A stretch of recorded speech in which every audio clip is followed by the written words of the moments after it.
Hello friends, ಎಲ್ಲರಿಗೂ ನಮಸ್ಕಾರ. ಶ್ರೀಕೃಷ್ಣ ಕ್ರಿಯೇಷನ್ಸ್ಗೆ ನಿಮ್ಮೆಲ್ಲರಿಗೂ ಸ್ವಾಗತ.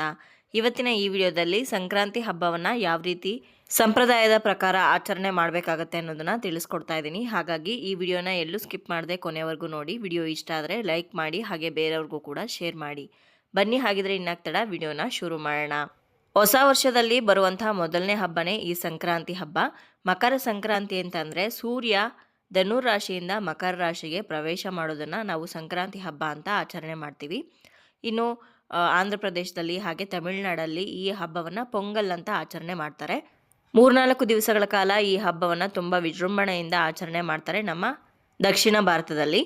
ಇನ್ನು ಈ ಸಂಪ್ರದಾಯದ ಪ್ರಕಾರವಾಗಿ ಸಂಕ್ರಾಂತಿ ಹಬ್ಬವನ್ನು ಯಾವ ರೀತಿ ಆಚರಣೆ ಮಾಡಬೇಕು, ಯಾವ ದೇವರನ್ನ ಪೂಜೆ ಮಾಡಬೇಕು ಅಂತ ಕೇಳೋದಾದ್ರೆ, ಮೊಟ್ಟ ಮೊದಲನೇದಾಗಿ ಇದು ಸೂರ್ಯನ ಹಬ್ಬ. ಹಾಗಾಗಿ ಸೂರ್ಯನ ಪೂಜೆ ಮಾಡಬೇಕಾಗತ್ತೆ. ಸೂರ್ಯನಿಗೆ ನೀವು ತಾಮ್ರದ ಚೊಂಬಿನಲ್ಲಿ ಅರ್ಘ್ಯವನ್ನ ಅರ್ಪಿಸಬೇಕು. ತಾಮ್ರದ ತಂಬಿಗೆಯನ್ನು ತಗೊಂಡು ಅದರಲ್ಲಿ ಪೂರ್ತಿಯಾಗಿ ಶುದ್ಧವಾಗಿರುವಂತಹ ನೀರನ್ನು ತುಂಬಿಸಿ, ಅದಕ್ಕೆ ಅರ್ಶಿನ, ಕುಂಕುಮ, ಅಕ್ಷತೆಯನ್ನು ಅರ್ಪಿಸಿ, ಒಂದು ಹೂವನ್ನು ಕೂಡ ಹಾಕೊಂಡು ಸೂರ್ಯನನ್ನ ನೋಡ್ತಾ ಸೂರ್ಯನಿಗೆ ಅರ್ಘ್ಯವನ್ನ ಕೊಡಬೇಕಾಗತ್ತೆ.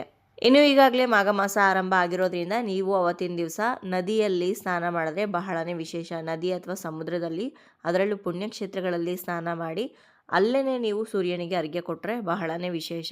ಆದರೆ ಅದೆಲ್ಲರಿಗೂ ಕೂಡ ಸಾಧ್ಯವಾಗೋದಿಲ್ಲ. ಹಾಗಾಗಿ ನಿಮ್ಮ ಮನೆಯಲ್ಲೇ ಸ್ವಲ್ಪ ಎತ್ತರದ ಪ್ರದೇಶಕ್ಕೆ ಹೋಗಿ, ಅಂದರೆ ಟೆರೇಸ್ ಮೇಲೆ ಹೋಗಿ ಸೂರ್ಯನನ್ನು ನೋಡ್ತಾ ಸೂರ್ಯನಿಗೆ ಅರ್ಘ್ಯವನ್ನು ಅರ್ಪಿಸಬೇಕಾಗತ್ತೆ. ಇನ್ನು ಎರಡನೆಯದಾಗಿ ಮನೆ ದೇವರ ಪೂಜೆಯನ್ನು ಮಾಡಬೇಕು. ಜೊತೆಗೆ ಅವತ್ತಿನ ದಿವಸ ರಾಶಿ ಪೂಜೆ ಮಾಡಿದ್ರೆ ಬಹಳನೇ ವಿಶೇಷ.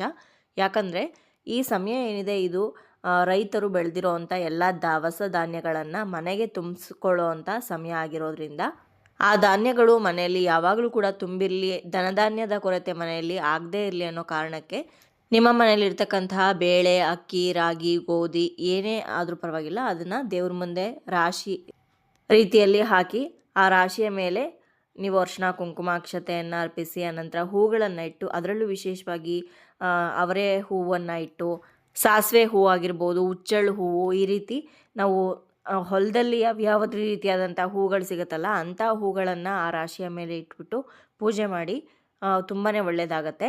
ಇನ್ನು ಮನೆ ಮುಂದೆ ಸುಂದರವಾಗಿರುವಂಥ ರಂಗೋಲಿ ಹಾಕಿ ಬಣ್ಣವನ್ನು ತುಂಬಿಸಿ, ಆ ರಂಗೋಲಿಯ ಮಧ್ಯಭಾಗದಲ್ಲಿ ಸಗಣಿಯ ಗುಪ್ಪೆಗಳನ್ನು ಇಟ್ಟು, ಆ ಒಂದು ಸಗಣಿಗೂ ಕೂಡ ನೀವು ಅವರೇ ಹೂವು, ಕುಂಬಳು ಸೊಪ್ಪಿನ ಹೂವು, ಹೊಲಗಳಲ್ಲಿ ಎಣ್ಣೆ ಸೊಪ್ಪು ಸಿಗುತ್ತಲ್ಲ ಅದರ ಹೂವು ಆಗಿರ್ಬೋದು, ಹುಚ್ಚಳ್ಳು ಹೂವು, ಸಾಸಿವೆ ಹೂವು, ಇವನ್ನೆಲ್ಲ ಇಟ್ಟು ಅದನ್ನು ಅಲಂಕಾರ ಮಾಡಬೇಕಾಗತ್ತೆ.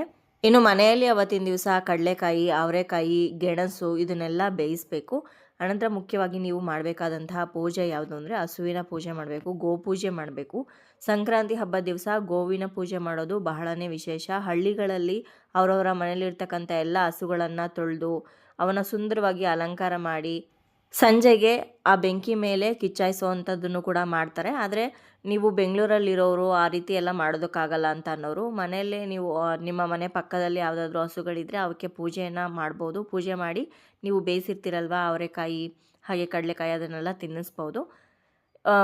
ಮನೆ ಹತ್ತಿರ ಯಾವುದೇ ಹಸು ಇಲ್ಲ ಅನ್ನೋರು ಮನೆಯಲ್ಲಿ ಚಿಕ್ಕದಾಗಿ ಒಂದು ನೀವು ಬೆಳ್ಳಿದಾಗಲಿ ಅಥವಾ ತಾಮ್ರದಾಗಲಿ, ಹಿತ್ತಾಳೆದಾಗಲಿ ಹಸುವಿನದು ಕಾಮಧೇನುದು ವಿಗ್ರಹ ಇಟ್ಕೊಂಡಿದ್ರೆ ಅದಕ್ಕೇ ನೀವು ಅಭಿಷೇಕವನ್ನು ಮಾಡಿ ಪೂಜೆ ಮಾಡ್ಬೋದು.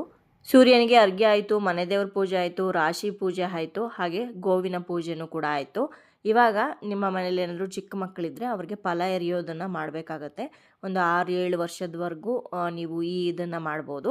ಫಲ ಎರೆಯೋದು ಅಂತಂದರೆ ಅದಕ್ಕೇನೇನು ನೀವು ಹಾಕೋಬೇಕು ಅಂದರೆ ಕಬ್ಬು, ಎಲ್ಚಿ ಹಣ್ಣು, ಕಾಯಿನ್ಸು, ಎಳ್ಳು, ಬೆಲ್ಲ ಇವನ್ನೆಲ್ಲ ಹಾಕಿ ಮಿಕ್ಸ್ ಮಾಡಿ ಅದನ್ನು ಹೆಣ್ಣುಮಕ್ಳ ಮೇಲೆ ತಲೆ ಮೇಲೆ ಸುರಿಬೇಕಾಗತ್ತೆ. ಗಂಡು ಮಕ್ಕಳಿಗೂ ಕೂಡ ಕೆಲವರು ಮಾಡ್ತಾರೆ. ಇದನ್ನು ಫಲ ಎರೆಯೋದು ಅಂತ ಕರೀತಾರೆ. ತುಂಬಾ ಒಳ್ಳೆಯದು. ಈ ಹಬ್ಬಗಳಲ್ಲಿ ಮಾಡುವಂಥ ವಿಶೇಷ ಆಚರಣೆ ಅದು. ಹಾಗೆ ಹೆಣ್ಣು ಮಕ್ಕಳ ಕೈಯಲ್ಲಿ ಎಳ್ಳನ್ನು ಬೀರಿಸುವಂಥದ್ದು ಕೂಡ ಬಹಳನೇ ಶ್ರೇಷ್ಠ. ಸಂಜೆ ಸಮಯದಲ್ಲಿ ಅಂದರೆ ಗೋಧೂಳಿ ಸಮಯದಲ್ಲಿ ಹೆಣ್ಣು ಮಕ್ಕಳನ್ನು ಎಲ್ಲರ ಮನೆಗೂ ಕರ್ಕೊಂಡೋಗಿ ಅವ್ರ ಕೈಯಿಂದ ಎಳ್ಳನ್ನು ಹಾಗೆ ಕಬ್ಬು, ವೀಳ್ಯದೆಲೆ, ಅಡಿಕೆಯನ್ನೆಲ್ಲವನ್ನೂ ಕೂಡ ಎಳ್ಳು ಬೀರಿಸೋದು ಬಹಳನೇ ವಿಶೇಷ ಆಚರಣೆ. ಎಳ್ಳು ಬೆಲ್ಲ ತಿಂದು ಒಳ್ಳೆ ಮಾತಾಡಿ ಅಂತ ಒಂದು ನಾಣ್ಣುಡಿ ಇದೆ. ಹಾಗೆ ಈ ಸಮಯ ಏನಿದೆ ಇದು ತುಂಬಾ ಚಳಿಗಾಲ. ಹಾಗಾಗಿ ಚಳಿಯಲ್ಲಿ ಒಡೆದಿರೋಂಥ ಮೈಗೆ ಎಳ್ಳು ಬೆಲ್ಲವನ್ನು ತಿನ್ನುವಂಥದ್ದು, ಹಾಗೆ ಎಳ್ಳು ಬೆಲ್ಲ ತಯಾರು ಮಾಡೋದಕ್ಕೆ ಬಳಸಿರುವಂಥ ಎಲ್ಲ ವಸ್ತುಗಳು ಕೂಡ ದೇಹಕ್ಕೆ ಅತ್ಯಂತ ಉಪಯೋಗಕರ. ಹಾಗಾಗಿ ಮನೆಗೂ ಕೂಡ ಎಳ್ಳು ಬೆಲ್ಲವನ್ನು ಬೀರಿ. ಇನ್ನು ದೇವರ ನೈವೇದ್ಯಕ್ಕೆ ನೀವು ಸಿಹಿ ಪೊಂಗಲ್, ಖಾರ ಪೊಂಗಲ್ ಜೊತೆ ಕಡಲೆಕಾಯಿ, ಅವರೆಕಾಯಿ, ಕಬ್ಬು, ವೀಳ್ಯದೆಲೆ, ಅಡಿಕೆ ಎಲ್ಲದನ್ನು ಕೂಡ ಇಡಬೇಕಾಗತ್ತೆ. ಇನ್ನು ಈ ಸಂಕ್ರಾಂತಿ ಹಬ್ಬ ಎಷ್ಟೊಂದು ವಿಶೇಷಗಳಿಂದ ಕೂಡಿದೆ ಅಂತಂದರೆ, ಅವತ್ತಿನ ದಿವಸ ಶಬರಿಮಲೆ ಅಯ್ಯಪ್ಪ ಸ್ವಾಮಿ ದೇವಸ್ಥಾನದಲ್ಲಿ ಮಕರ ಜ್ಯೋತಿಯನ್ನು ನಾವು ನೋಡ್ಬೋದು. ಇನ್ನು ಗವಿಗಂಗಾಧರೇಶ್ವರ ದೇವಸ್ಥಾನದಲ್ಲಿಯೂ ಕೂಡ ಸೂರ್ಯನ ಕಿರಣಗಳು ಆ ಲಿಂಗದ ಮೇಲೆ ಲಿಂಗವನ್ನು ಸ್ಪರ್ಶಿಸೋದನ್ನು ನಾವು ಗಮನಿಸ್ಬೋದು. ಇದೇ ರೀತಿ ಸಾಕಷ್ಟು ದೇವಸ್ಥಾನಗಳಲ್ಲಿ ಅವತ್ತಿನ ದಿವಸ ಸೂರ್ಯನ ರಶ್ಮಿ ದೇವರ ಪಾದವನ್ನು ಸ್ಪರ್ಶಿಸುತ್ತೆ. ಇಷ್ಟೊಂದು ವಿಶೇಷತೆಗಳಿಂದ ಕೂಡಿರುವಂಥ ಈ ಮಕರ ಸಂಕ್ರಾಂತಿ ಹಬ್ಬವನ್ನು ನಾವಿವಾಗ ತಿಳಿಸ್ಕೊಟ್ಟಿರೋ ರೀತಿಯಲ್ಲಿ ಸರಳವಾಗಿ ಆಚರಣೆ ಮಾಡಿದ್ರೆ ಸಾಕಾಗತ್ತೆ. ನೋಡಿದ್ರಲ್ವ ಸ್ನೇಹಿತರೆ, ಇವತ್ತಿನ ಈ ವಿಡಿಯೋ ನಿಮ್ಮೆಲ್ಲರಿಗೂ ಇಷ್ಟ ಆಗಿದೆ ಅಂತ ಭಾವಿಸ್ತೀನಿ. ವಿಡಿಯೋ ಇಷ್ಟ ಆಗಿದ್ರೆ ಏನು ಮಾಡಬೇಕು ಗೊತ್ತಲ್ವಾ? ವಿಡಿಯೋನ ಲೈಕ್ ಮಾಡಿ, ಹಾಗೆ ಬೇರೆಯವ್ರಿಗೂ ಕೂಡ ಈ ವಿಡಿಯೋನ ಶೇರ್ ಮಾಡಿ.